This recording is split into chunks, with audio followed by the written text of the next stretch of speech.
bonjour et bienvenue à Pack de Potes. Alors moi c'est TK, l'américain de ce groupe d'amis réunis par le rugby. Et bien sûr c'est le Coupe du Monde et on est super content d'être ensemble. En fait pour parler un peu de rugby, je vais demander à mes chers coéquipiers, mes potes de ce pack, de parler de leur plus grosse roost jamais reçue après ce 96-0.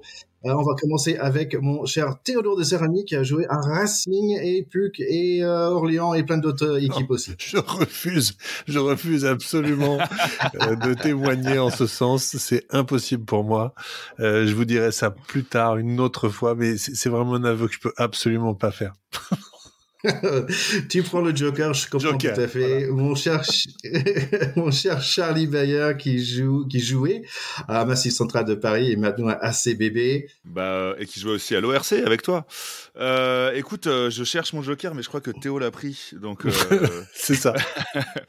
Alors, moi, c'est assez récent, mais en plus, je pense que ça fera marrer les potes, parce que c'est un truc qu'on raconte. C'était il y a 3 saisons. Ma première saison à la CBB. Donc en Fédéral 2, le dernier match était à Nantes. Nantes, grosse équipe, 14 contrats pro. Ils étaient coachés par un Bergamasco. Voilà, donc il y a une autre dimension, hein, clairement. On arrivait avec des lance-pierres contre des lasers. Et on a pris une roustasse. Et c'est marrant parce qu'à chaque fois qu'on raconte l'histoire, il met les points marqués par Nantes sont un peu plus grands.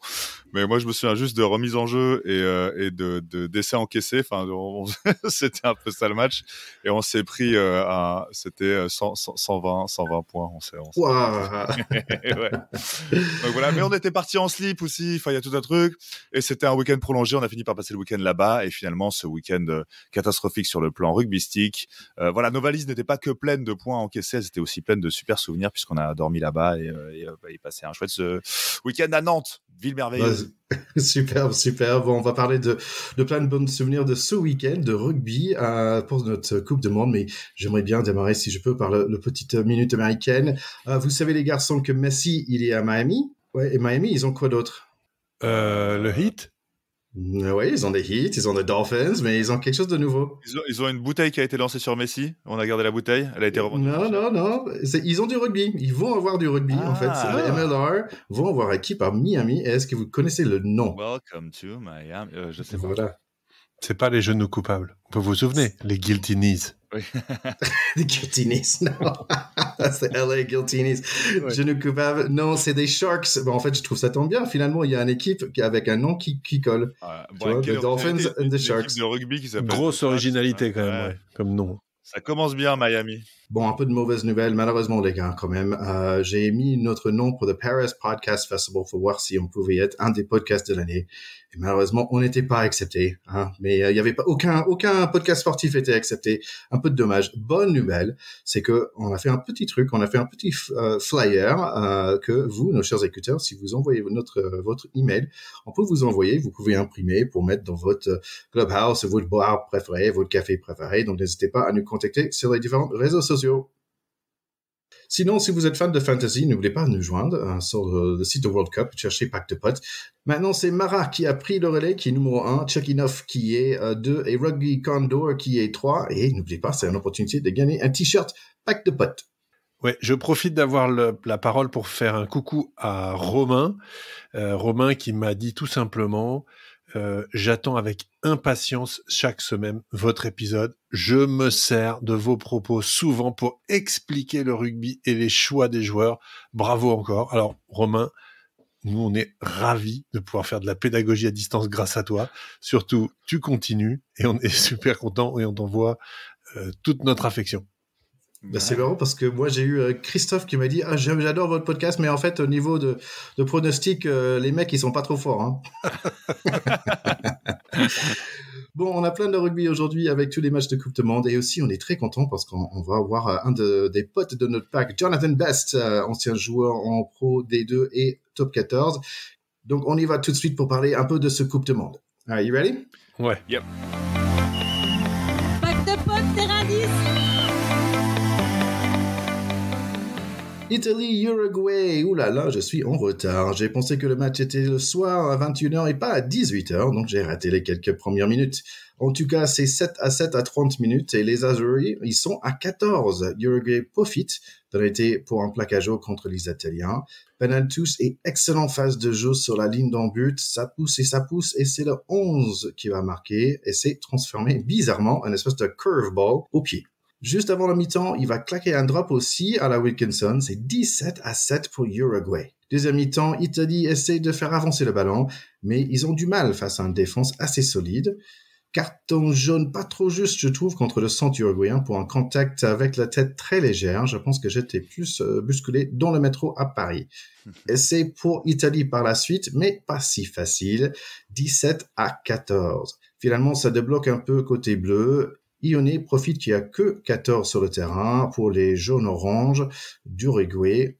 C'est le remontada, côté Italie avec un autre essai, ceci par Cannon et puis par Brex, 35-17. Ça fait 28 points en 20 minutes. Bravo Italie. Il faut faire quelque chose, mais c'est trop tard. Le match va finir doucement à 38-17. Ouais, c'est un écart qui est supérieur à celui de France-Uruguay. Donc ça se passe de commentaires sur l'étendue du raté de ce France-Uruguay, mais on en a déjà parlé la semaine dernière et on est passé à autre chose. Vaguement, ouais, il me semble avoir vaguement mentionné ce raté.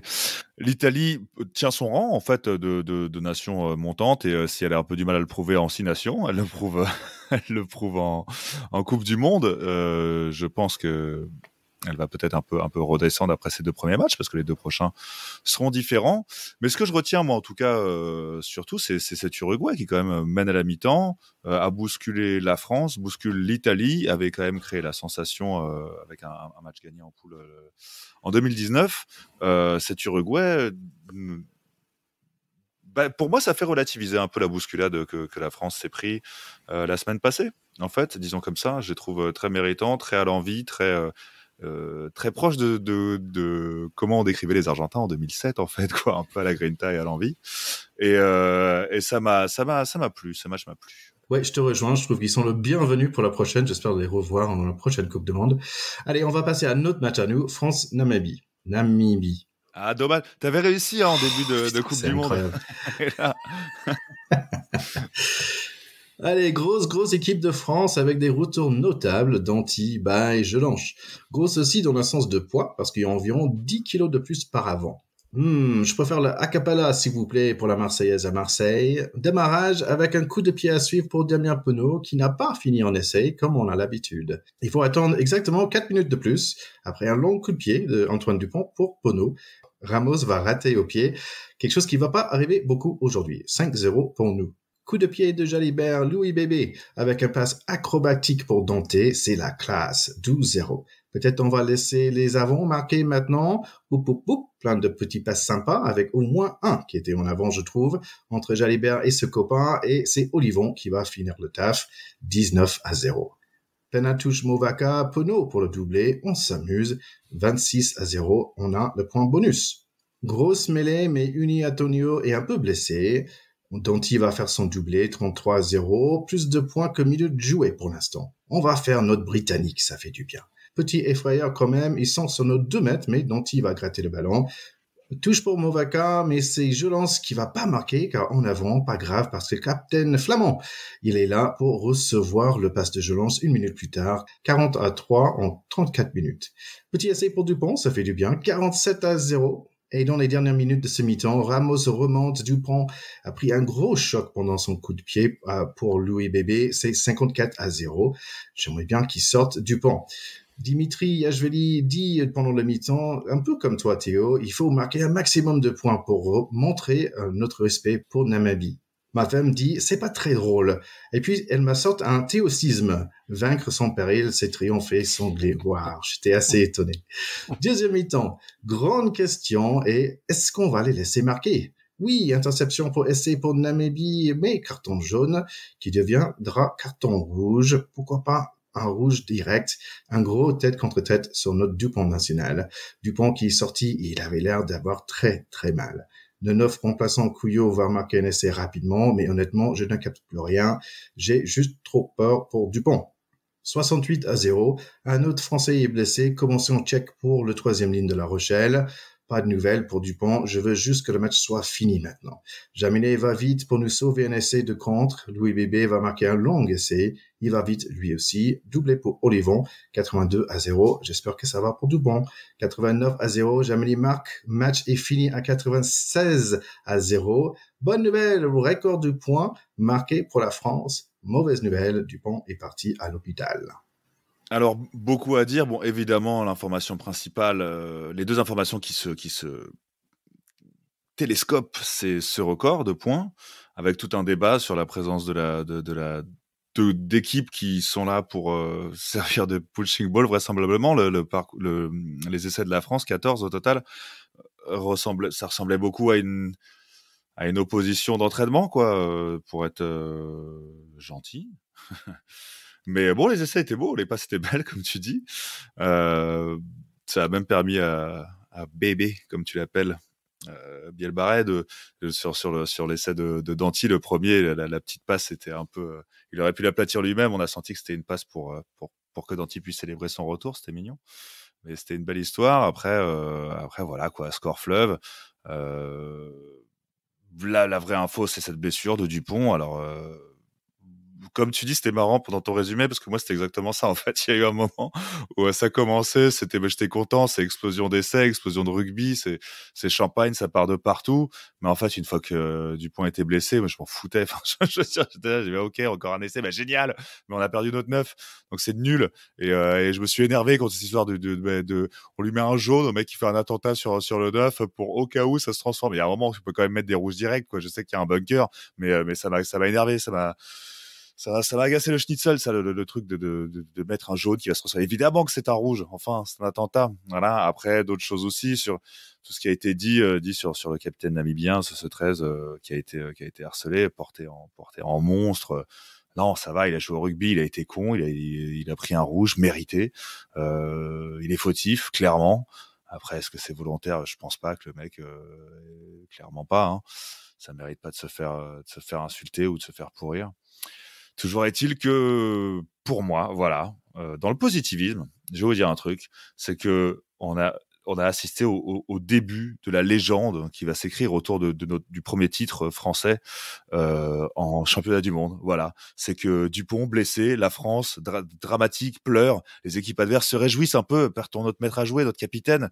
Olivon reprend son rôle de capitaine, le grand Charles revient, il y a un avant qui redevient capitaine, ça nous redonne un peu d'élan dans la guerre. On arrive grâce à cette guerre en quart de finale contre l'Afrique du Sud, Afrique du Sud qui arrive confiante contre nous, et là, bam, comme The Undertaker, il y a qui surgit avec une mâchoire en putain d'acier, et ben c'est d'autres Dupont qui arrive, qui les bat en quart de finale, on arrive jusqu'en finale là-dessus, et quand on aura ce titre entre les mains, on racontera encore des générations après nous qu'il est revenu d'entre les morts pour aller gagner cette Coupe du Monde avec ses copains qui se sont battus pour lui, qui sont allés chercher cette place pour lui, pour le capitaine, on y va, et ça a été très beau, et on retiendra ça que un mort a été ressuscité pour venir chercher cette Coupe du Monde et la porter aux Français. J'adore. Merci, mon Charlie. Le lyrisme de Charlie est croissant sur ce podcast et on ne peut que s'en féliciter. Et je vois qu'il va peut-être même finir par être chrétien parce qu'il est carrément dans un trip résurrectionnel maintenant. Donc, tout est possible avec le rugby. J'ai eu l'épiphanie. Tu as eu une épiphanie. Alors, moi, je serais un peu moins lyrique, si tu peux me permettre, bien sûr, Charlie. Il faut compenser. Effectivement, score fleuve à la britannique, c'est pas dans notre habitude de laisser 0 point. Et on avait eu l'élégance de laisser 1 point, mais effectivement un essai, mais effectivement le centre avec sa grossière faute, mais qui n'en a pas fait, on peut pas accabler ce garçon, est revenu à fait que l'action a été rembobinée et que le compteur est resté à 0. On peut pas bouder notre plaisir sur certaines actions du match. On n'y est pas revenu parce que il y a trop d'essais. Mais 3 triplés, 1 triplé, 3 doublés et 3 autres essais avec des jambes de feu. Effectivement, Louis Bielbarré a peut-être un peu enterré la place de titulaire de Gabin Villière. On va voir sur les derniers matchs, mais Il a prouvé qu'il avait effectivement un grand talent et une très belle vélocité, ce qui est important. Il faut avoir des mecs qui ont des cannes. Hein. C'est Richard Tarditz qui nous le disait, il y a toujours une place dans un sport pour un mec qui court vite. Et on est bien d'accord avec ça. Maintenant, la sortie de Dupont, qui est évidemment l'événement, là, on n'en est pas encore sorti de cette sortie, puisqu'il y a un peu de teasing. On nous fait de l'émotionnel, il est parti, il revient, il est chez le docteur, mais il va revenir dans le groupe. Est-ce qu'il va jouer avec une plaque, un masque, pas de plaque, au quart, pas en quart, en demi peut-être si jamais on gagne les quarts, et puis peut-être même contre l'Italie puisqu'il va se réentraîner dès jeudi. Bon, on est suspendu à cette réalité-là. La vraie tuile, c'est que s'il joue pas, et même à partir de l'Italie, c'est une tuile quand même, parce qu'on sait que ce match est un match piège, et on aurait bien besoin de Dupont. La vraie tuile, c'est que on sait, parce que nous, on connaît le Pinard Test, qu'il faut des joueurs de classe mondiale de 8, 9, 10, 15 pour être champion du monde. Et là, on a quand même 9 et 10, l'un qui est plus là du tout, l'autre qui est potentiellement pas là, le 2 qui est pas encore revenu. Ça fait beaucoup. On est extrêmement malchanceux sur ce début de campagne mondiale. Je souhaite que le lyrisme de Charlie soit le bon, et je pense qu'on peut tout à fait y croire, parce que une Coupe du Monde, ça s'écrit avec des blessés, les autres vont en avoir aussi. On a bien vu les Gallois hier, hein, Dan Bigard s'est blessé, une sale blessure au pectoral, on ne sait pas trop quand est-ce qu'il va revenir, il y a au moins 2 semaines sur le flanc, il peut y en avoir d'autres, donc il faut pas s'affoler, mais quelle tuile quand même, voilà, c'est tout ce qu'on peut dire. Moi, je compare ce match, Charlie, en fait, à un bon film d'horreur, mais en fait, un bon film d'horreur horrible, en fait. Je sais pas si tu as vu les films, il y a, je pense à Midsommar ou à un autre Hereditary, où en fait, tu regardes le film, tu dis, ouais, ok, c'est pas mal, c'est un bon film, et d'un coup, il y a un truc qui se passe qui est tellement horrible, tu dis, je vais arrêter, je vais éteindre le film, éteindre la télé parce que j'en peux plus, en fait. Et c'est exactement ça, mais en ce moment, c'est pas possible. Ouais, je me demande si on pourrait pas, honnêtement, quand on passe la barre, par exemple des 50-0, dire est-ce qu'on n'arrête pas le match. Alors, ce serait peut-être trop humiliant, j'en sais rien, mais est-ce que ça a beaucoup de sens d'être à 60, 70, 80-0 en match international, télévisé, etc. Je trouve ça quand même d'une cruauté épouvantable pour ceux qui perdent, qui sont là. Oui, on dit ils sont honorés parce que on va à fond. Ouais, mais enfin bon, t'es honoré, tu vas à fond la tête sous l'eau pendant 3 heures, t'es honoré, c'est quand même épouvantable. Donc, je pense qu'on peut pas faire ça, évidemment, au niveau international, mais mon petit cœur aurait tendance à dire, les gars, à 50-0, on arrête, on joue au backgammon à la fin, on boit des canons, et puis c'est tout. Mais est-ce que ça a du sens? Pas beaucoup, quand même. Bah, alors, je suis d'accord, mais sur un truc un peu plus large, et c'est pas du tout ce que tu dénonces ou reproches, mais sur le fait qu'il y ait ces petites équipes avec ces écarts de points aussi, enfin, ces petites équipes. Moi, je pense que c'est quand même un vrai moteur pour ces équipes, cette Coupe du Monde. C'est une vraie représentation. Il y a un vrai effet, je pense, dans le nombre de licenciés aussi. Ça les souhaite de se montrer et de progresser. Parce que je suis pas sûr que c'est un impact sur les licences en Namibie que les mecs se prennent 250 points en 4 matchs. Non, mais d'avoir une présence en Coupe du Monde. J'en veux pour preuve que c'est pas parce qu'on se prend des grosses gamelles que c'est le Japon qui détient le record de points encaissés avec ses 140 points encaissés contre la Nouvelle-Zélande.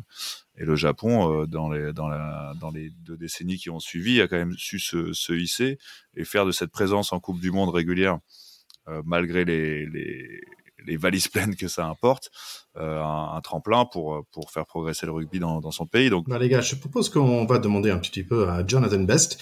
Il était 2e, 3e ligne pour Grenoble dans le top 14 et aussi Béziers dans le Pro D2 et aussi a joué pour l'équipe nationale d'Algérie. Donc il connaît donc il connaît bien le continent Afrique et le rugby en Afrique. Donc on va parler avec lui tout de suite. Allez, nous sommes très contents d'avoir avec nous Jonathan Best, qui est revenu, en fait, sur Pacte Pod. Merci d'être là avec nous, John Best. Ouais, comme on dirait, back in business, après quelques années sans se voir. Nous voici enfin pour débriefer quand même un des beaux événements qui a lieu en ce moment en France. Quand même, il faut en parler. Hein.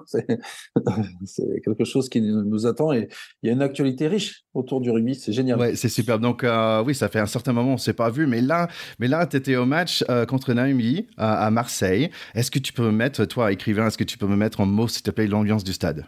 Ouais, c'était absolument fantastique, hein, même si on sait que le Vélodrome est plutôt habitué au football, mais j'ai vu quand même une certaine communion. C'est vrai que les gens étaient tous heureux d'être ici. Alors, mon début d'expérience a été particulier parce que comme c'était compliqué de circuler dans Marseille, j'ai eu la bonne idée de prendre le métro, hein, notamment pour aller au stade. Et j'avoue qu'il faut vraiment être passionné de rugby pour aller voir un match de l'équipe de France parce que c'était incroyable. Le monde qu'il y avait dans le métro, c'était très étouffant. Les gens étaient les uns sur les autres. J'ai vu beaucoup de supporters de la Namibie, notamment. Il y avait beaucoup de Sud-Africains aussi qui étaient venus voir le match. Mais c'est vrai qu'il y a toujours cette ambiance rugby avec beaucoup de spectacles, on va dire des spectateurs autour du match, des déguisements, des chansons, toute la thématique du rugby. Mais l'ambiance était incroyablement folle parce que les gens sont restés très longtemps après la fin du match. J'ai vu le tour d'honneur aussi des Namibiens qui ont fait le clapping. Donc c'est vrai que c'était quand même un beau moment. Et puis même si j'étais pas très très bien positionné dans le stade, il y a cette espèce d'acoustique incroyable. Alors c'est vrai que les Français nous ont régalé par leur performance. Mais je crois que c'est bien aussi parfois de montrer l'équipe de France en province. Il ne faut pas attendre uniquement un événement comme la Coupe du Monde et être capable parfois de déplacer. Je pense notamment au tournoi de destination. Hein, pourquoi on n'aurait pas l'idée de temps en temps de délocaliser en province pour montrer que le rugby vit aussi de partout en France.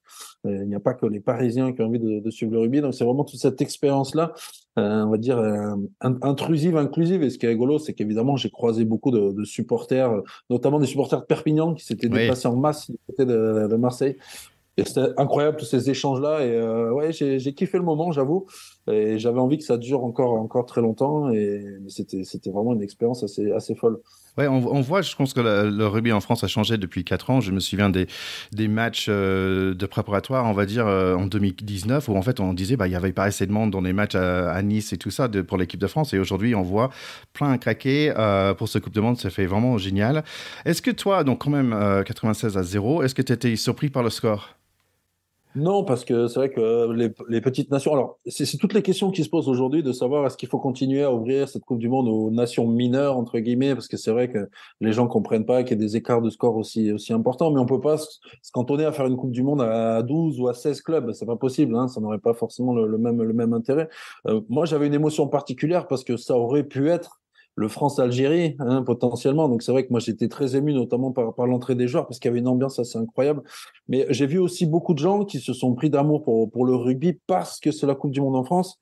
Et j'ai vu aussi certains comportements, hein, en toute franchise, hein, qui m'ont un peu dérangé, notamment le fait que quand ils ont présenté au stade l'arbitre, il y a beaucoup de gens qui ont sifflé. Et je trouve que ça, c'est pas très valeur du rugby. Et il faudrait aussi parfois être capable de se dire, je viens au rugby, mais il faut aussi que je sois capable de m'identifier aux valeurs qui sont le respect de l'adversaire, le respect de l'arbitre, le respect de l'environnement. On peut ne pas être d'accord, mais c'est trop facile de siffler quand on est dans un stade, un arbitre, sous prétexte qu'il y a pu y avoir parfois quelques erreurs d'arbitrage, même si on sait qu'aujourd'hui les arbitres sont assez protégés par rapport à ça. Donc j'ai vu une population changer, j'ai vu un public très féminin aussi au stade, et je trouve ça assez chouette, hein, notamment les femmes s'intéressent au rugby, mais je crois que l'événement, et en tout cas la Fédération française de rugby avait bien travaillé, puisqu'il y avait beaucoup de communication. Aujourd'hui, on a vu pendant le match notamment des gros plans sur notamment Grégory Aldrit ou sur Ntamak, hein, qui ne participait pas au match, et les gens ont réagi de façon incroyable. Donc ça veut dire qu'il y a vraiment aujourd'hui cette notoriété, cette starification des joueurs de l'équipe de France. Et voilà, il n'y a pas que le foot, hein, qui peut être représentatif, mais je trouve vraiment cette idée de voir, c'était un jeudi soir, hein, le match, il y avait des enfants, il y avait des familles, et je trouve que cet esprit-là, il faut le garder, être capable aussi parfois de faire le tri des gens qui voilà, se comportent pas très très bien. Globalement, c'était une belle soirée, on va dire, mais il faut faire attention à ces comportements un peu déviants qu'on peut retrouver aussi parfois dans le rugby amateur.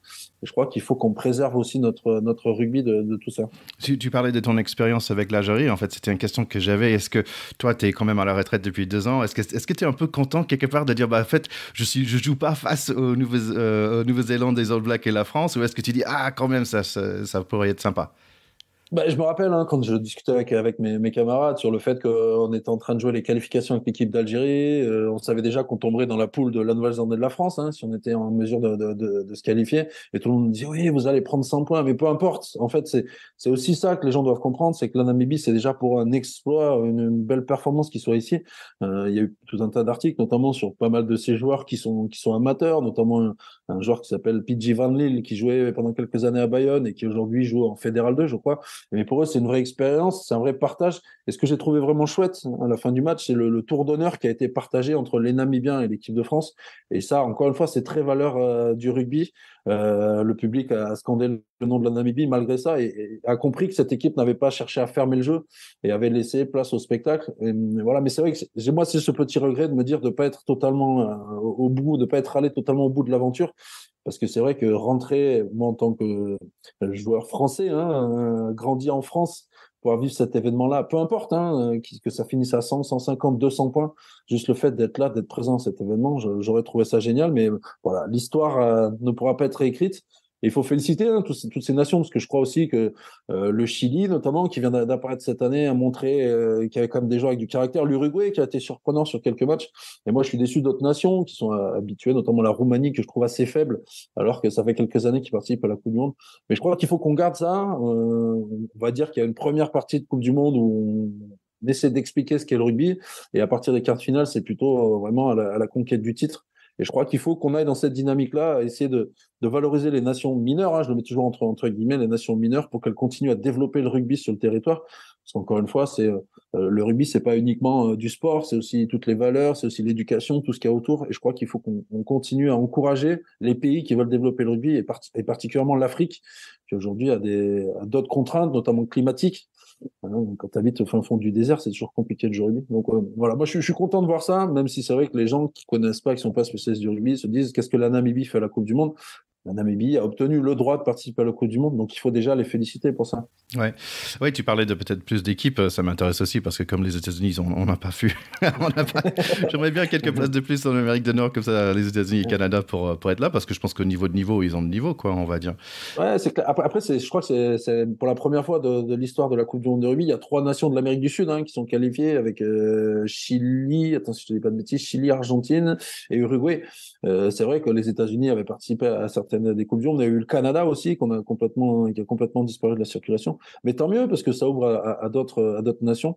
Et je trouve ça chouette. Après, le développement aussi du rugby à 7 a fait apparaître des nations. Je pense notamment au Kenya. Quand je te parle du rugby africain, le Kenya est assez fort puisque le Kenya vient de se qualifier pour les Jeux Olympiques, notamment en sortant l'Afrique du Sud. Je ne sais pas si vous avez suivi l'info par rapport à ça, puisqu'il y avait le tournoi de qualif de rugby à 7 de la zone Afrique pour les Jeux Olympiques. Donc, moi, je trouve ça bien de se dire que le rugby peut être pratiqué de partout, par tout le monde, qu'il fasse très froid, qu'il fasse très chaud.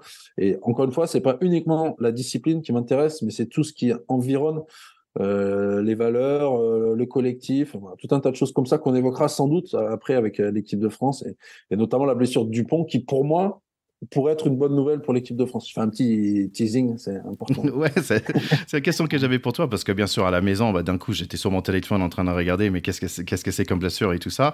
Toi, tu imagines, je sais que avoir des blessures et être blessé et se remettre sur le terrain, c'est un chemin. Et toi, tu as vécu pas mal aussi. Tu t'imagines jouer juste quelques semaines après une telle blessure? Alors, on est habitué, nous, à la douleur. Je t'avoue que pendant toute ma carrière, je ne crois pas avoir commencé un match en étant à 100% de mes capacités. Voilà, les douleurs dans le dos, les douleurs, le nez. Moi, j'ai joué plusieurs fois avec le nez cassé. Mais là, j'ai l'impression que la blessure est quand même assez virulente, sachant que avec les résultats du week-end, on se rend compte que potentiellement, ça pourrait être l'Afrique du Sud quand on rencontrerait en quart de finale.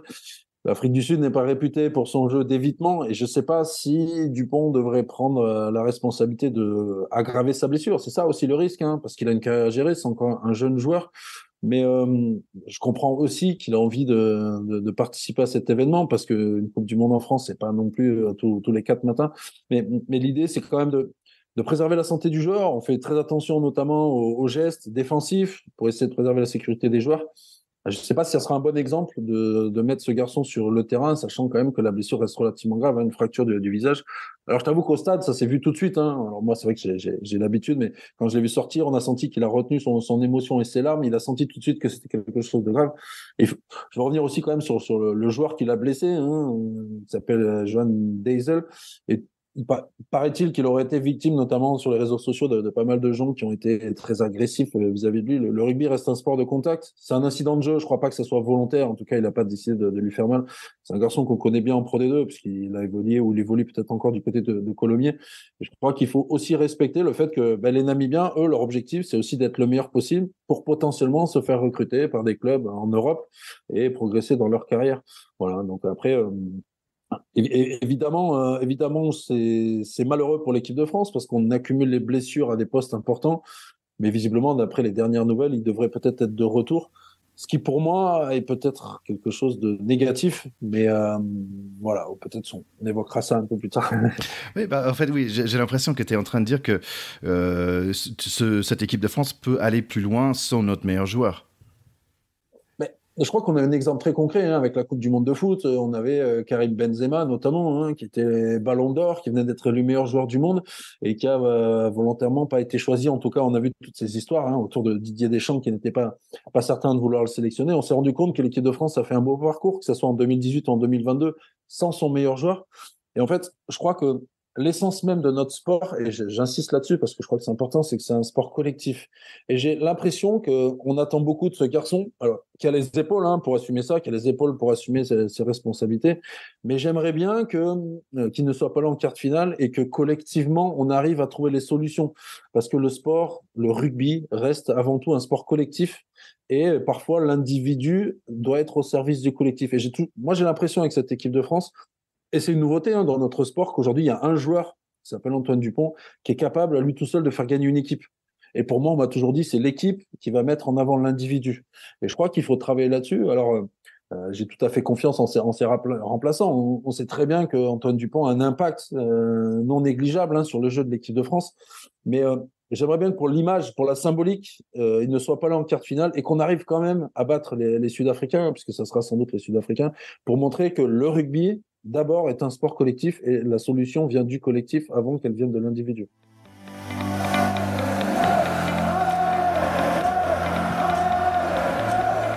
Donc, merci à John d'être passé sur l'émission. En fait, j'ai posé d'autres questions et que nous allons entendre à la fin de cet épisode. Donc, restez jusqu'au bout.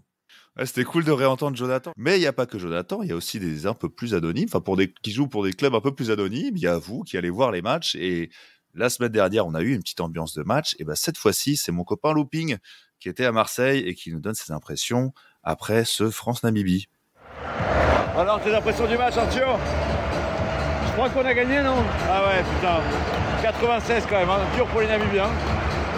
Normal. Ah mais c'est bon signe, si c'est normal, c'est que c'est bon signe. C'est le feu au Vélodrome.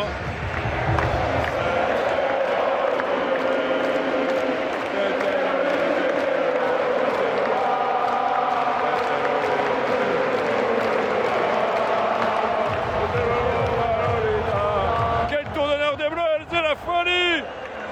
On pense quand même à Dupont, putain, on a peur pour Dupont dans le stade, tout le monde en parle, on a peur, on sait pas trop, bon, on espère, un clapping de tous les côtés, c'est la folie le Vélodrome.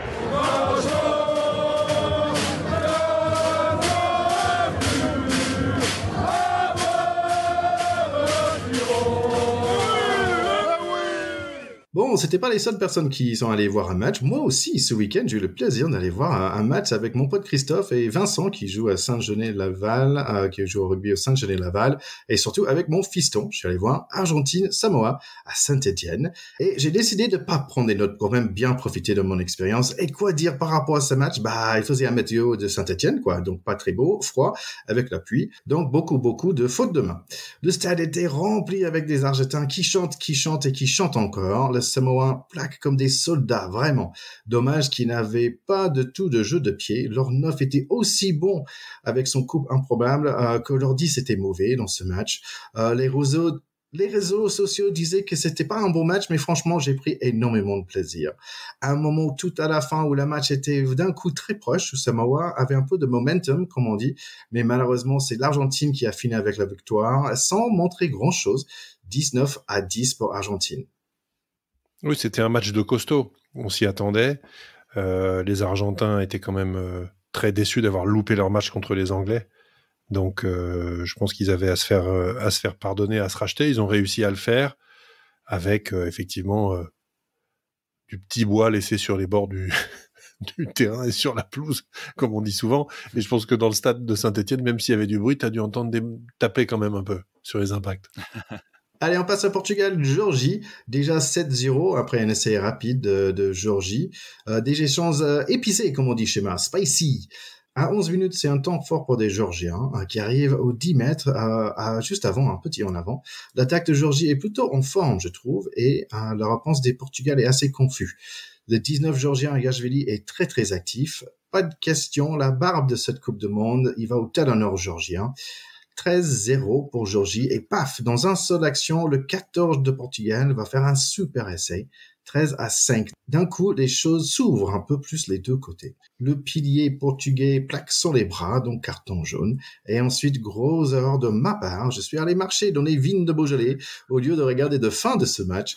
Portugal est revenu en tête avec un super essai du 14 encore. Portugal alors devant 18-13. Et 3 minutes à la fin, c'est les Géorgiens qui vont égaliser. Les deux équipes loupent un coup de pied de la victoire. On finit avec un match nul, 18-18. C'était vraiment un super match. Je ne sais pas si tu l'as vu, Charlie. Je me suis régalé. J'étais très agréablement surpris par l'équipe portugaise que je connaissais assez mal. J'avais juste vu le match de la semaine dernière contre les Gallois. Franchement, ils ont des attaquants et des joueurs de classe. Devant, ils s'en sortent bien parce que les Géorgiens sont quand même pas connus pour être un paquet d'avant facile à manier. Ils leur ont tout à fait tenu tête. Ils passent. C'est eux qui ont le dernier coup de pied. Malheureusement, un souffle de la victoire 20-18. C'est vraiment dommage qu'il n'y ait pas eu une victoire, je trouve, dans ce match, parce que c'est toujours frustrant le match nul. Mais j'ai été absolument bluffé par tous leurs joueurs, et en particulier par effectivement Storti, l'ailier qui remplaçait Pinto, qui lui était vu comme un des cadors de cette équipe portugaise. Et ben son remplaçant a été encore meilleur que lui. Le numéro 10 a été absolument topissime. Le 15, Godesh, ou je ne sais plus comment on dit, top aussi. Enfin, ils m'ont fait rêver. Au-delà du très haut niveau qui n'était pas au rendez-vous, parce que certainement, contre une très grande équipe, ces équipes-là n'arrivent pas à figurer. C'était un match extrêmement plaisant. Et finalement, moi, j'ai presque plus de plaisir à voir un match comme ça, entre la Géorgie et le Portugal, que voir France-Namibie à 96-0, incontestablement. Je trouve ça beaucoup plus plaisant. Chapeau aux deux équipes, et en particulier aux Portugais. Franchement, ils m'ont fait rêver. Et puis, n'oublions pas que c'est Patrice Lagisquet quand même, et David Gérard qui sont leurs coachs, deux Français. Donc, c'est sympa aussi de leur faire un clin d'œil. Cocorico. Ouais, moi aussi, j'ai vraiment apprécié ce match. C'est les matchs de Coupe du Monde qu'on aime, c'est-à-dire qui est un peu surprenant et qui finissent par nous faire lever du canapé ou hurler un peu et crier et soutenir cette équipe portugaise pour ma part, en tout cas, parce que je pense qu'ils avaient un peu plus de malchance déjà. Bon, c'est quand même une équipe à moitié amateur. C'est une équipe qui avait donné beaucoup de force et d'énergie la semaine dernière contre les Gallois pendant que les Géorgiens étaient au repos. C'est une équipe qui m'a fait mentir sur quelque chose que j'ai théorisé auprès d'une amie, Audrey, avec laquelle j'ai regardé ce match et essayé de l'initier. La théorie de l'heure de jeu. J'ai dit les équipes un peu faibles qui vont à l'envie, en fait, quand arrive l'heure de jeu, elles ont souvent, elles tiennent une mi-temps et puis au retour de la mi-temps, il y a le repos de la deuxième qui les fait tenir encore un peu, mais à l'heure de jeu, elles craquent. L'Italie nous a appris ça pendant le tour de destination. Et là, je pensais que ça allait craquer, mais non, en fait, les Portugais ont encore eu cet élan de fierté, d'envie. Autour de la 55e, ils font un contre en touche. Derrière, 10 minutes plus tard, il y a une mêlée gagnée. Je pense que quand les Géorgiens reculent, ça en dit long sur ton envie. Et ils ont fait un très très gros match. Voilà, c'est à la fin en plus cette espèce de qu'on a revu dans un autre match plus tard ce week-end-là. Mais le fait d'à la fin porter un maul, il y a un maul qui se fait à 16 contre 16, tout le monde y va, ça donne tout l'intérêt de ce jeu.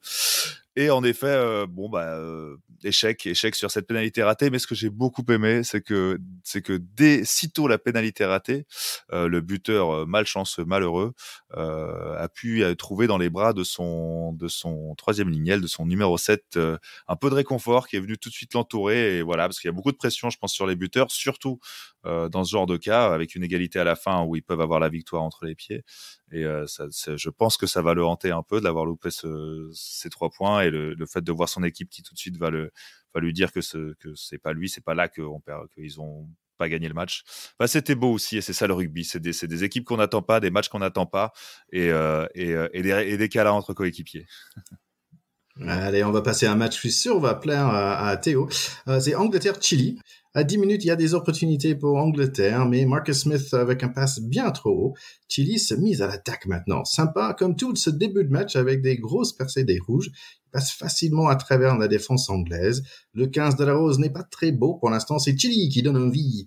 Pour le moment, c'est avec des petits passes entre les avants. Grosse 50-22 pour eux, mais dommage que leur touche n'est pas bon. 50-22 de l'autre côté. Difficile de refuser les Anglais à 5 mètres de la ligne. Le 14, il va marquer 5 points. La première de ses 5 essais dans la journée. Il faut dire quand même, c'était un joli passe sauté de Farrell. Et zut, c'est dommage. 12-0, 25 minutes. Encore une grosse séquence et le 14 marque à niveau 17-0, 24-0. Et puis Marcus Smith aussi, 31-0. Bon, au moins, on a eu 10 minutes d'espoir pour Chili. Ça finit 71-0. Ouais, le premier essai était à la 20e dans ce match-là. C'est vrai que c'était une très belle résistance, mais qui n'a duré que 20 minutes, quoi. C'est-à-dire qu'après, la machine s'est mise en marche. Arundel, 5 essais dans un match de Coupe du Monde, je pense que c'est quand même pas fréquent. C'est quelque chose. Voilà, moi je dis attention à cette équipe d'Angleterre que personne n'attend, qui multiplie des performances quand même extrêmement solides. Il va pas falloir les négliger en phase finale.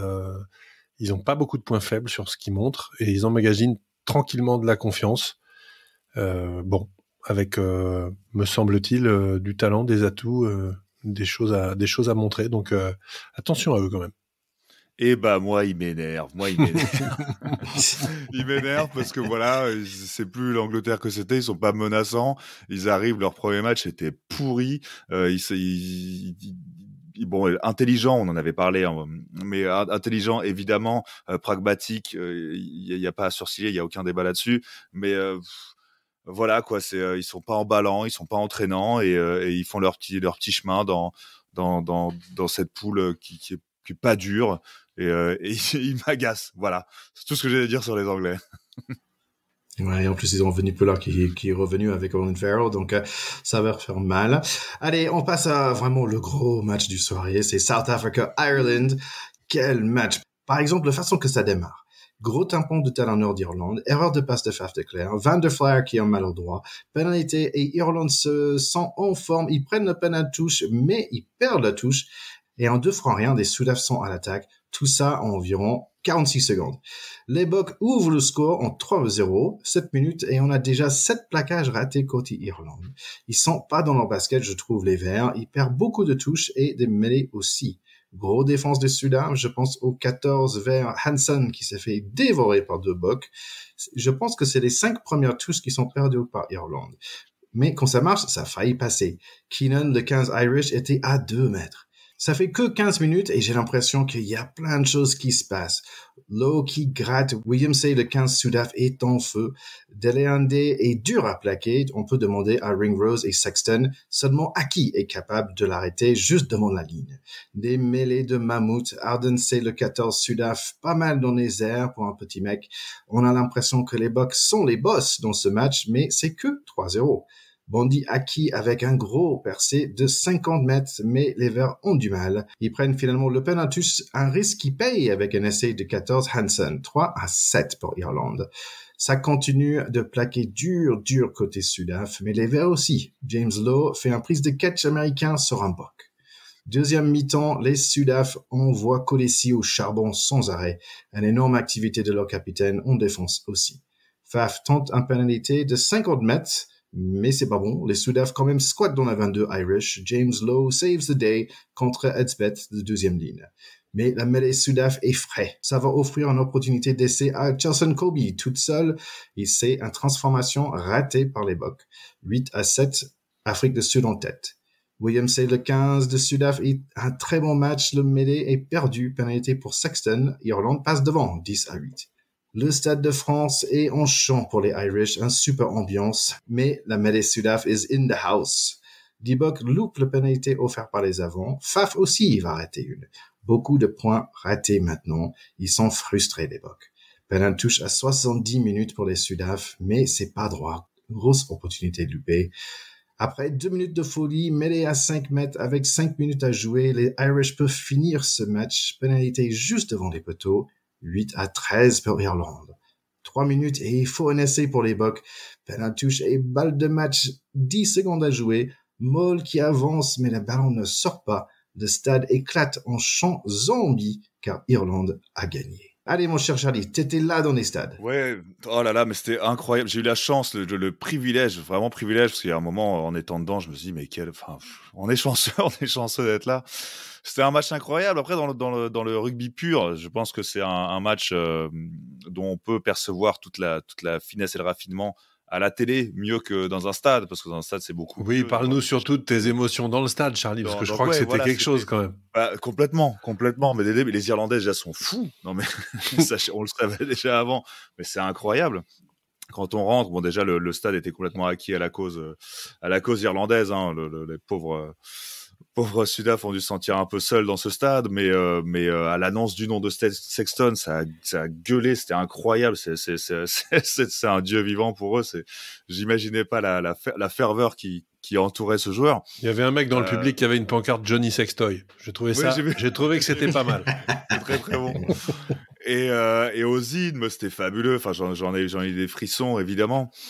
J'ai même eu, je me suis senti un peu ancien, mais il y a le coach de la touche qui est sorti et qui s'est fait acclamer. Il y a Paul O'Connell en sortant qui s'est fait acclamer. Bon, comme tu l'as dit, hein, il s'est fait acclamer avant le match, mais c'est vrai que les premières touches perdues pendant le match lui auraient peut-être valu autre chose que des applaudissements. Mais en tout cas, oui, complètement incroyable le stade, et surtout à la fin. Mais ces Irlandais ont transformé le Stade de France en fucking karaoké, quoi. C'était en fait dès qu'ils passaient une musique. Alors en plus, l'organisation a eu la brillante idée de, pendant les temps morts, diffuser de la musique dans les stades. C'était nouveau à ce match-là, et je pense qu'ils vont le faire à partir de dorénavant, parce que c'est brillant. Dès qu'il y a un temps mort et qu'on s'ennuie un peu, ils placent de la musique. C'est à l'américaine, ça, Thierry. C'est à l'américaine. Hein. Ah oui, bien sûr. Les Irlandais connaissent toutes les chansons par cœur, et ça a fini en karaoké géant avec les Cranberries, avec Freddie Mercury. Ils ont quand même tenté un petit Johnny Clegg, je pense, pour faire honneur aux Sud-Africains. Mais je me suis barré 20 minutes après le coup de sifflet final. Il y avait encore des Irlandais qui allaient à la buvette, qui revenaient avec des bières à la main, genre mais barrez-vous, en fait le match est fini. Mais les mecs restaient pour chanter. Enfin, c'était vraiment une ambiance de dingue. Hein. J'ai vraiment génial. apprécié.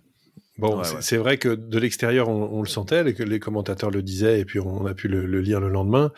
Ils avaient importé la culture du comment il s'appelle, Croke Park à Paris, quoi. Tout simplement, ils en avaient fait leur stade à la maison, et je crois que c'était un challenge qui s'était donné. Ils l'ont incroyablement réussi, et c'est vrai que les Britanniques, au sens large, sont meilleurs que nous à la chanson, quand même. C'est incontestable. Ils ont une culture du stade qui est beaucoup plus ancrée dans un plaisir de partage populaire qui va au-delà du sport, et je crois que ça s'est bien senti. Après, sur ce match, moi je suis resté un peu sur ma faim, parce que malgré tout, d'abord j'ai trouvé que c'était un match dans lequel il y avait beaucoup de déchets techniques pour des équipes qui jouent les imbattables et qui prétendent au titre mondial. Dans un match clé que tu as coché depuis longtemps, rater tes 5 premières touches, c'est pas possible, et laisser 11 points au pied quand tu prétend être champion du monde sur un match clé, c'est pas possible non plus.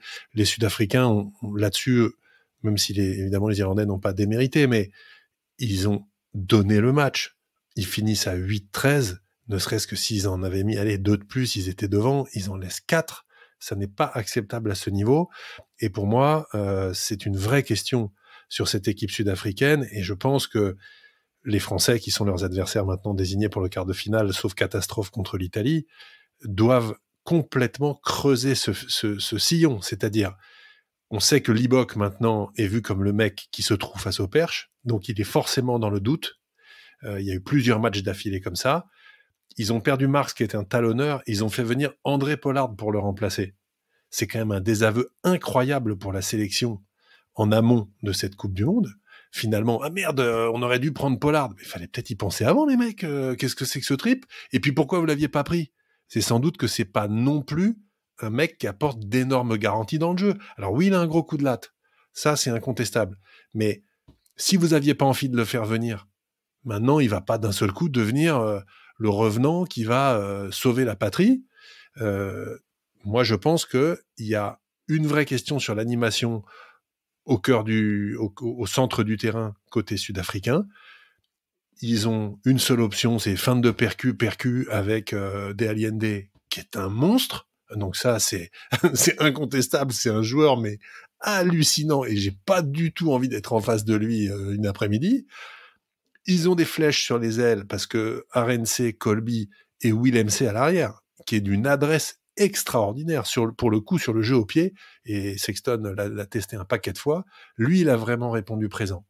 Mais moi, j'ai quand même un vrai doute du coup sur cette charnière sud-africaine, et je trouve que on a beau dire dans le jeu d'avant, les Sud-Africains n'ont pas été dominateurs en dépit de leur gabarit impressionnant. Oui, ils ont bien joué le contre en touche, mais la bataille des rucks, elle a été gagnée par les Irlandais, qui là-dessus ont été exceptionnels dans le jeu au sol. Ils ont gratté un paquet de ballons, ils les ont pas lâchés là-dessus, et donc j'ai été plus inquiété par les Irlandais, notamment dans leur jeu d'avant et dans leur capacité dans les rucks à s'imposer, que finalement dans le jeu complet où il m'a semblé que la faillite du buteur a quand même scellé ce match de façon un peu erronée.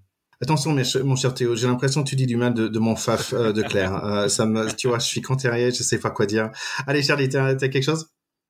Ouais, pour parler un peu plus du match plutôt que ce qu'il a entouré, plutôt que de l'écrin. Hein. J'ai beaucoup aimé. J'ai vu dans un média anglais sur les réseaux, un titre, c'était Paris War, et je l'ai vraiment senti comme ça. C'était vraiment, c'était âpre, c'était rude, oui. c'était un truc de gros, quoi. C'était et j'en veux pour preuve moi l'action juste qui a vraiment synthétiser ça, le fait que les avants avaient un vrai ascendant au-delà de ce qui s'est passé sur les phases de conquête en touche, pardon. Il y avait cette phase de conquête de la mêlée et ce fameux banc en 7 avant pour 1 3/4.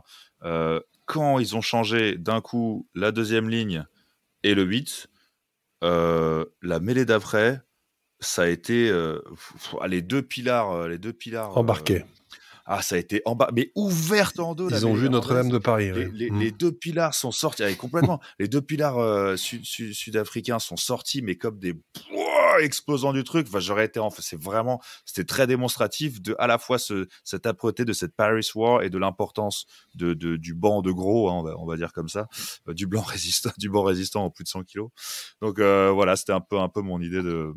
Juste un dernier petit mot sur ce match qui était effectivement quand même un grand moment de rugby.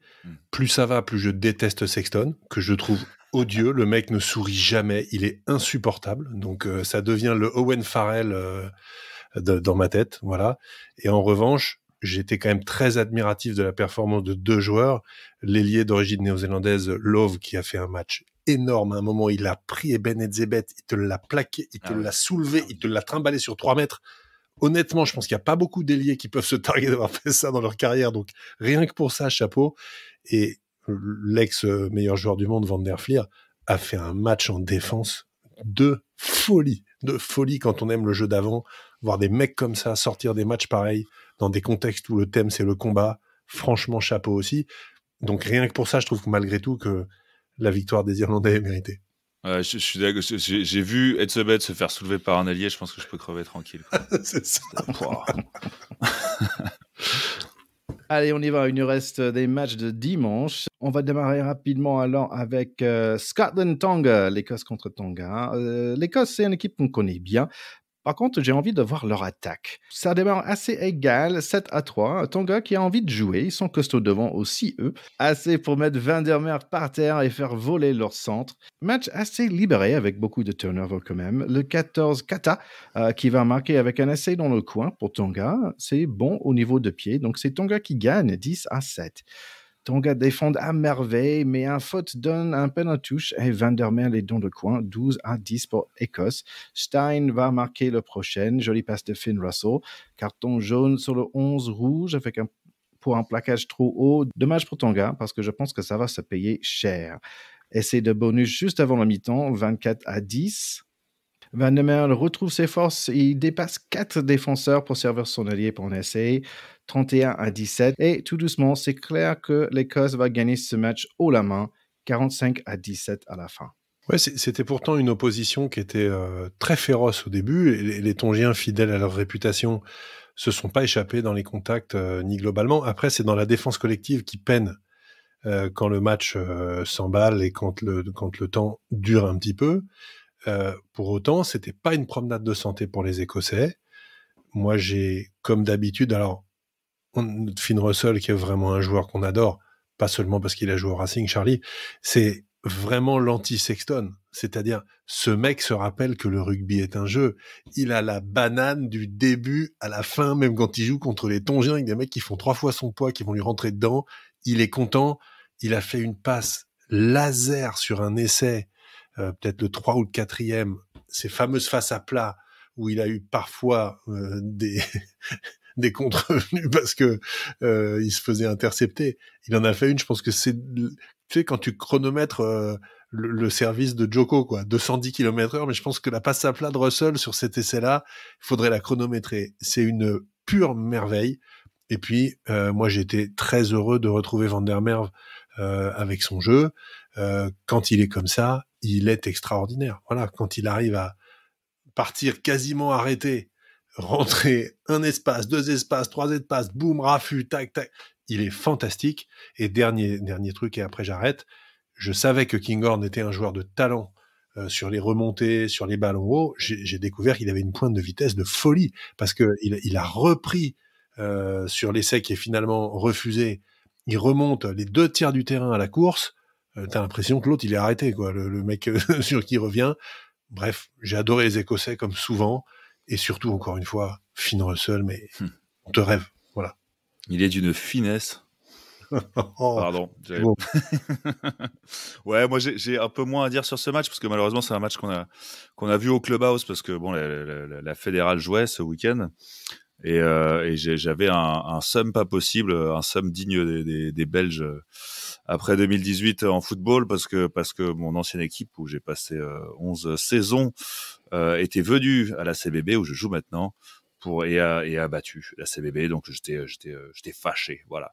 Mais un petit truc m'a donné le sourire quand même, c'est que notre Lartaud est de retour et est bien de retour parce que bon en rugby pour ceux qui savent un peu moins, mais pour quand on porte le ballon vers l'extérieur, quand on porte le ballon et qu'un défenseur vient sur nous, on permet à son coéquipier de se décaler quoi. Et Lartaud nous a passé un petit décalé kata. Voilà, qui était très beau pour tous les connaisseurs de la compagnie créole. J'applaudirais là-dessus. Les Sudaf, leur truc, c'est plutôt eux le découper, décaler, je crois. Ouais. Si je peux me permettre. Bon. Surtout la première partie, ouais. Je crois qu'on a perdu Thierry. Ouais, je suis paumé. Allez, on va passer au dernier match pour le week-end. C'est Pays de Galles contre Australie. Moi, j'attendais grandes choses de ce match. C'est 7-6 à 13 minutes. Biggar est déjà blessé. Australie est en mode on va gagner tous les mètres avec nos avants. Mais ils font des petites erreurs. Match difficile à suivre parce que ma Freebox déconne. Quand même, dangereux les Australiens, le 8 et le 6 en particulier. On a l'impression qu'ils sont là pour faire mal. Mais toujours plein de ressources et très réalistes, les Red Dragons de Pays de Galles. 3 pénalités de plus. C'est 16-6 pour le mi-temps. Super essai par le centre gallois Tompkins. Coup de pied par Anscombe qui a remplacé Biggar. C'est devenu assez évident que les Wallabies sont cuits et ne reviendront pas dans le match. Gros score pour les Gallois quand même, mais sans le point bonus. 40-6. Ouais, c'est un séisme. Hein. C'est qu'un match de rugby pour nous, mais il faut pas oublier que pour le pays continent australien, c'est un véritable séisme. C'est la première fois de toutes les Coupes du Monde que l'Australie va être éliminée en phase de poule. L'Australie, c'est quand même 2 fois champion du monde depuis la création de cette compétition. Faut jamais oublier qu'en Australie, le rugby à 15 est loin d'être le sport numéro 1, puisque le 13 est quand même pas mal plus populaire là-bas, et qu'il y a aussi le fameux Aussie Rules sur lequel on aimerait bien un jour faire une émission, parce que c'est un sport assez extraordinaire. Néanmoins, c'est une nation sportive, 2 fois championne du monde. Néanmoins, c'est une équipe qui arrive quand même dans cette compétition avec un effectif qui ressemble à quelque chose, et c'est un échec absolument patent de l'encadrement de cette équipe. Qu'est-ce qu'on a vu ? Eddie Jones, il a pris le parti de faire jouer pas mal de jeunes joueurs en disant on passe à autre chose, on donne leur chance à une nouvelle génération. Très bien, mais c'est une équipe qui ne joue pas en équipe. On a eu une pléthore de pénalités, d'actions avortées avec des mecs qui font un truc bien et qui ensuite font n'importe quoi parce qu'ils savent pas à qui l'a donné, des ballons perdus, en veux-tu, en voilà. L'ombre de l'équipe d'Australie, des grandes années, y compris quand ils nous ont battus en finale de la Coupe du Monde en 99, ce qui nous avait partiellement gonflé, même si à l'époque Charlie n'était pas encore en âge de regarder le rugby, mais nous, avec Thierry, on avait les boules à l'époque. C'était les Australiens qui étaient en face, pas encore en qui France, soulevaient moi, la coupe. Et toi, t'étais pas encore en France. Ben, moi, j'avais les boules. Voilà. Je ne savais même pas que le rugby existait encore. Mais moi, qui étais un grand fan de Matthew Burke, de David Campese un peu avant, de John Hills, qui était le deuxième ligne buteur, qui était un mec d'une classe folle, qui a été meilleur joueur du monde, capitaine des champions du monde, qui butait. Tous ces joueurs-là, ils se retournent pas dans leur tombe, ils sont pas morts, mais ils se retournent dans leur maillot des Wallabies, ils ont mal à leur kangourou, quoi. C'est terrible, c'est terrible. À contrario, j'ai adoré les Gallois, j'ai redécouvert quelques jeunes joueurs, un Davis, un Williams, qui se remplacent l'un l'autre à la mêlée, et surtout Gareth Anscombe qui prend le relais de Dan Biggar et qui casse la baraque, qui fait un match d'enfer comme rêve d'en faire tous les remplaçants du monde. J'arrête là. Bon, je vais juste prendre note pour mon petit dictionnaire en français. Donc, mâle, alors kangourou. C'est une création originale. Hein.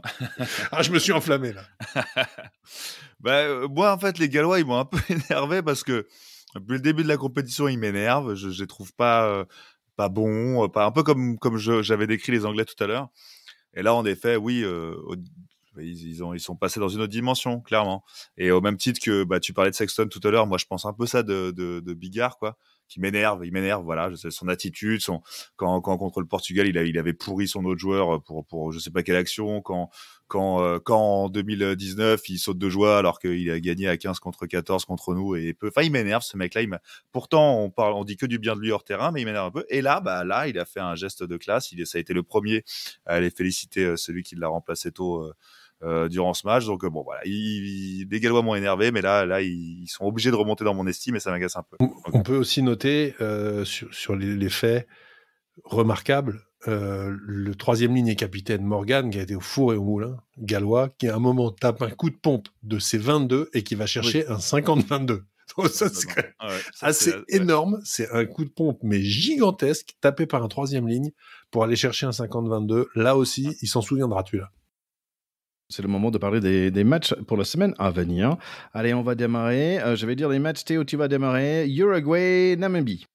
Uruguay. Avec ce qu'on a vu, il risque pas tellement de se passer autre chose. Japon, Samoa. Japon. Nouvelle-Zélande, Italie. Nouvelle-Zélande. Et avec les points bonus ou... Oui, probablement avec le point de bonus. Oui. Argentine, Chili. Oh, l'Argentine, dans ce match d'Amérique du Sud. Fidji, Géorgie. Ah, Fidji. Écosse, Roumanie. L'Écosse, tout de même. Australie, Portugal. Ça va être dur pour les Portugais, je pense. La vengeance. Afrique du Sud, Tonga.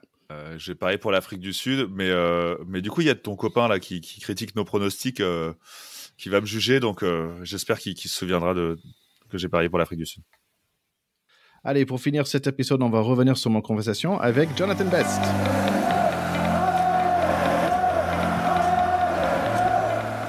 Il y avait d'autres matchs qui ont sorti pour toi, sorti de l'eau. Moi, j'ai été impressionné aussi par les Fidjiens, notamment. Forcément, c'est un peu la surprise de cette Coupe du Monde qui aurait mérité 100 fois de battre les Gallois, notamment, parce que pour moi, il y a quelques erreurs d'arbitrage qui font basculer le match. Il y a cette toute dernière action où Radradra fait en avant. Mais moi, ce qui m'impressionne, c'est la capacité qu'ils ont aujourd'hui à améliorer leur qualité et surtout améliorer leurs défauts. On sait que c'était une équipe qui n'aimait pas du tout les phases de conquête, la mêlée, la touche, et j'ai vu une vraie progression là-dedans. Alors, c'est vrai que beaucoup de Fidjiens jouent en Europe, notamment, et ça leur a permis de progresser là-dessus. Mais je crois qu'il y a vraiment aussi cette notion de collectif, et le collectif fait ressurgir les individus. On a parlé de la performance incroyable de Tuisova face à l'Australie. Et je crois que c'est un bon exemple. Et j'ai l'impression aussi que le public qui participe à cette Coupe du Monde a pris et va donner de l'affection à cette équipe des Fidji. Et quand on voit le tableau, le côté du tableau sur lequel ils sont, moi je vois pas forcément de limite, puisqu'ils devraient peut-être croiser avec l'Angleterre notamment, qu'ils ont battu il y a quelques semaines à Twickenham. Donc je me dis pourquoi pas, je trouverais ça assez incroyable de me dire que les Fidji pourraient être potentiellement en demi-finale de la Coupe du Monde. Et voilà. Après, encore une fois, ce que je trouve incroyable, c'est la capacité qu'ont aussi les nations du Nord à élever leur niveau de jeu, parce que si on en reste à ce qui devrait se passer, en tout cas sur les premiers matchs, sur les 4 poules, ça devrait être 4 nations du Nord qui devraient terminer première, puisqu'il y a la France, il devrait y avoir l'Irlande, l'Angleterre et normalement le Pays de Galles aussi qui devrait terminer premier de sa poule. Donc ça veut vraiment dire qu'aujourd'hui on a franchi un cap et on se rend compte aussi que les nations du Sud sont en vraie difficulté, que ce soit pour organiser leur championnat ou pour garder leurs meilleurs joueurs, parce que pendant très longtemps, notamment l'Australie avait dit on ne sélectionnera pas les joueurs qui jouent en Europe. Et ils sont revenus en arrière en se disant peut-être que l'Europe, il y a quand même des beaux championnats en Europe qui sont de bon niveau et qui peuvent nous permettre quand même de sélectionner ces joueurs-là. Donc je trouve que voilà, on a franchi un cap. Évidemment, tu as parlé de l'Irlande-Afrique du Sud qui était absolument démoniaque dans les contacts et dans l'intensité. Alors, c'est pas forcément le match le plus spectaculaire, en tout cas en termes de jeu, en termes d'utilisation du ballon. Mais je trouve que ce sont des équipes qui respectent le collectif, justement. Et c'est particulier parce que le tirage de la Coupe du Monde a été fait il y a quelques temps et de se retrouver avec les 2 meilleures nations du monde dans la même poule, c'était pas forcément programmé. Et pour moi, le favori se trouve dans un de ces deux-là, à condition que nos Français ne mettent pas un peu leurs doigts dans l'engrenage. On sait l'impact que pourrait avoir la performance de l'équipe de France sur le rugby en France. Et je crois qu'il faut aussi se rendre compte que nos joueurs de l'équipe de France sont en mission pour la poursuite du rugby en France. Je te donne un exemple. Hein. Tu vas me dire, c'est très très loin. Ce week-end, il y avait de la Fédéral 3. Moi, je m'occupe d'un club ici en Fédéral 3. Et il y a dans la poule 2 équipes qui n'ont pas pu se déplacer avec leur réserve, avec leur équipe réserve. Donc les matchs ont été annulés pour la réserve. Donc ça veut dire qu'aujourd'hui, les clubs amateurs sont en souffrance, n'ont pas suffisamment de licenciés. Et on est en train de perdre aujourd'hui des clubs parce que le rugby a vraiment aussi cette notion de sport difficile, de sport d'extérieur, de sport d'hiver. Et la dynamique autour de la Coupe du Monde pourrait faire du bien à nos clubs, pour les enfants, pour les femmes et pour les adultes aussi, pour permettre à des clubs aujourd'hui de retrouver un peu le chemin du bonheur, parce que je crois que le rugby amateur souffre en silence. Aujourd'hui, on a une jolie vitrine, mais le rugby amateur en France souffre. Et le résultat de l'équipe de France conditionnera beaucoup de choses pour la suite du rugby en France. Et il y a peut-être un autre aspect aussi pour les matchs à venir aussi, parce que quand même, on a Italie bientôt, et après le quart de finale, et peut-être on verra pour le retour d'Antoine Dupont. Mais je pense que la France était toujours un peu meilleure dans cette position de underdog, et peut-être ça joue dans notre faveur quelque part. Si on arrive au quart de finale face à une équipe d'Afrique du Sud, et peut-être l'histoire d'être le petit équipe, peut-être ça va nous aider. Ouais, t'as raison. C'est vrai que on a souvent fait des belles performances dans n'importe quelle compétition quand on n'était pas les favoris, mais par rapport aux résultats des dernières années de l'équipe de France, on peut plus se cacher aujourd'hui. Et je trouve que c'est bien aussi de ne pas se cacher et d'assumer, avec quand même le match d'ouverture qui a été très fort du côté des Français, parce qu'ils ont assumé cette responsabilité de se dire on se prépare pour battre les Néo-Zélandais, et ils l'ont fait brillamment. Voilà, et on verra pour la suite. Là, j'avoue que cette partie-là du tableau, avec Afrique du Sud, Nouvelle-Zélande, Irlande et France, elle est assez complexe. Mais si on arrive à franchir ce cap des quarts de finale, il pourrait y avoir des belles choses pour nous. Et il faut aussi quand même remettre dans le contexte. Hein, il n'y a qu'une seule nation du Nord qui a gagné la Coupe du Monde. C'était nos chers amis anglais. Hein. Alors évidemment, ils avaient un monsieur qui s'appelait Johnny Wilkinson. C'est toujours plus facile d'être champion du monde avec Wilkinson. Mais aujourd'hui, je me dis que j'ai envie de dire c'est l'année ou jamais. Et ce qui se passera là d'ici à la fin du tournoi, ça peut avoir un impact très positif ou très négatif sur notre rugby français pendant quelques années. Donc voilà, ils sont vraiment investis d'une mission. C'est difficile, hein, 7, 8 semaines, 10, 12 semaines très loin des familles où ils ont un peu, ils sont très focus sur ce qu'ils doivent faire. Mais voilà, je crois qu'ils ont conscience de ça. Il y a eu du beau boulot qui a été fait au niveau de l'équipe de France.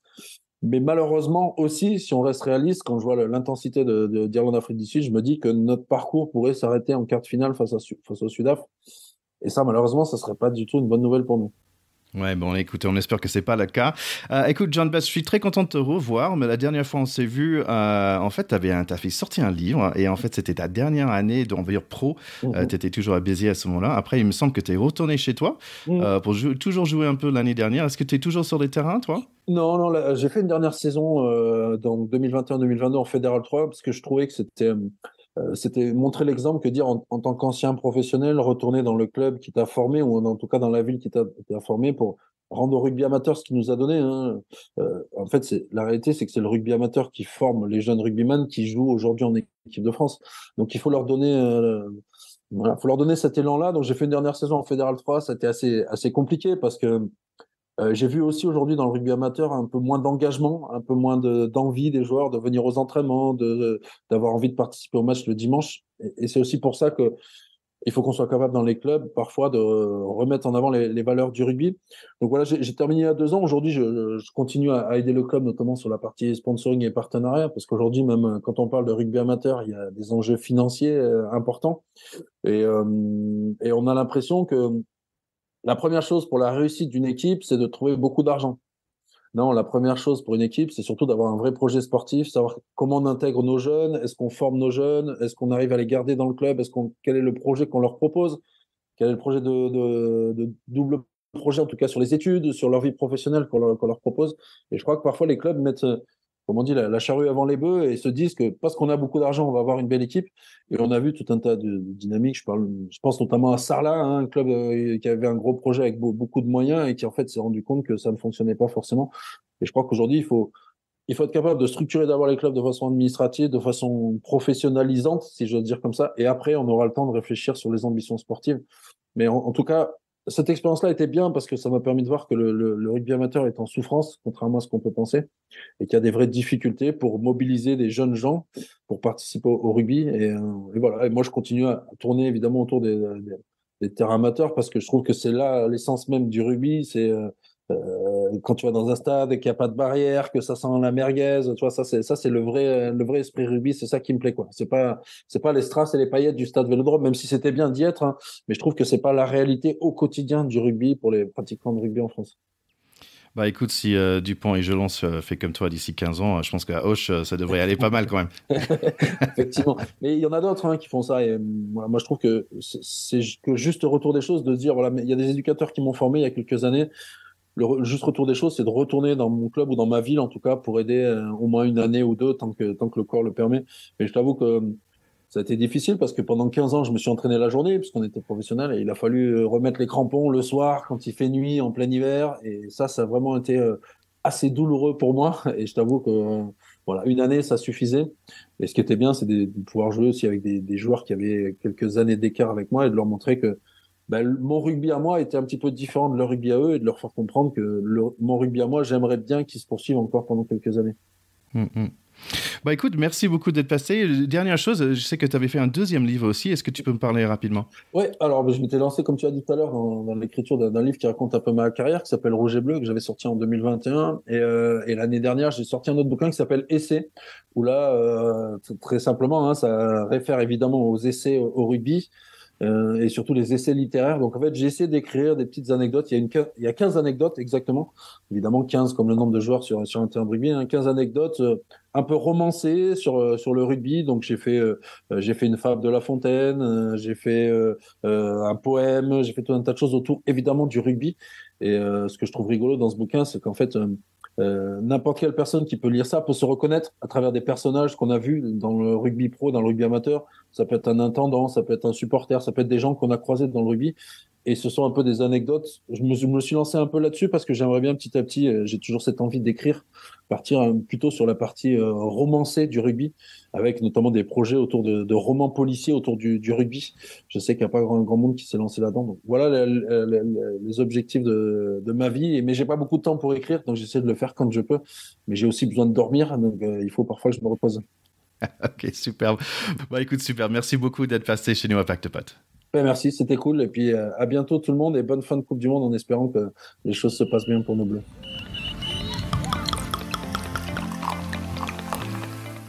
Merci bien à John d'être passé sur l'émission. Ça fait toujours plaisir de parler avec mes potes de notre pack, n'est-ce pas les garçons? Donc là, c'est tout pour aujourd'hui. Donc revenez la semaine prochaine. On va parler de tous ces différents matchs. Aussi peut-être un peu de statistiques parce que j'aime bien ça en tant qu'Américain. Oui, un petit coucou à nos copains de la Plombée Rugby. On a déjà évoqué, mais c'est vraiment un jeu très chouette de pétanque d'intérieur sur un petit terrain de rugby, lui aussi d'intérieur. Extrêmement sympa à faire en équipe. Vous pouvez les découvrir sur Instagram et autres. En tout cas, nous, on les aime bien et on aime bien avoir des nouveaux potes au pack de potes. Donc, on vous embrasse la Plombée.